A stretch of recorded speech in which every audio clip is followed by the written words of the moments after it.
Arrowhead with Helldivers 2 have many times shown dedication to creating unique animations, interactions, and creative features that prevent any two firearms in-game from being copy and paste. Platforms like the Liberators all have similar yet individual animations based on what kind of magazines and other attachments they have, which is why some specific animation choices I find funny and a little misplaced. After branching out from my usual automaton primaries like the Deadeye and Dominator, I tried the Diligence Countersniper for the first time in a long while. Before too long, I ran out of ammo and reloaded on empty, which is when I saw a out-of-place reload style. As much as Helldivers 2 is obviously a futuristic sci-fi setting, there is some things grounded in reality that Arrowhead adapts to the Galactic War. Case in point, the Pacifier. Mentioned in the past regarding the topic of the Pacifier needing a drum mag for its attachments, even with all the various attachments and futuristic furniture, the Pacifier is very much an AK-style rifle. Features like the gas piston on the barrel, dust cover, and charging handle, making it visually look like a futuristic AK-style rifle. I bring this up because of how various militaries across the Atlantic initially drill how to load AKs in a certain way.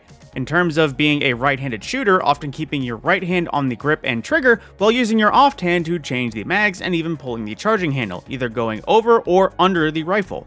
The Pacifier doesn't reload in this manner, instead using your right hand to pull the charging handle for an empty reload, even after using the left hand to swap the mags.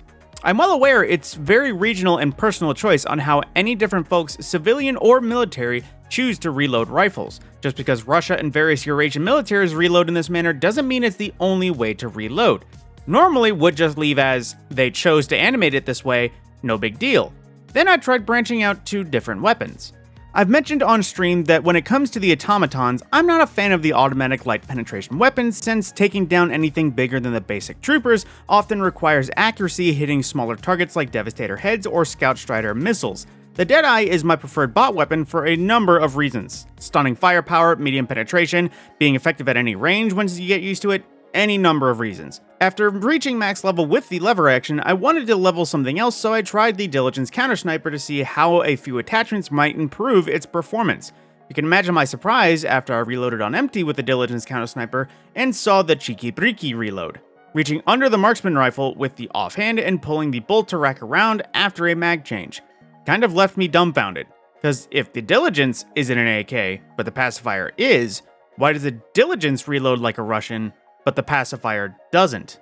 I don't know, guess I could chalk this up to random shower thoughts. Either way, that's all I got for this one. Not much to say in terms of criticisms or anything, because it's a very small thing and not even something I would label a problem, just a small thing I noticed when fighting the bots. Regardless, how's the hype for the Deep Rock Galactic update in Helldivers 2? Honestly, it's been ages since we had a big development in the Terminid territory. Like, we went into the Gloom, but we were there for like a week and didn't return back into the Gloom for quite a while. There hasn't been any bug plot developments since the Gloom originally started to spread. Glad the Gloom may be less of a problem sometime in the near future. On that note, my name is the Mad Scorpion, and I will see you in the next video.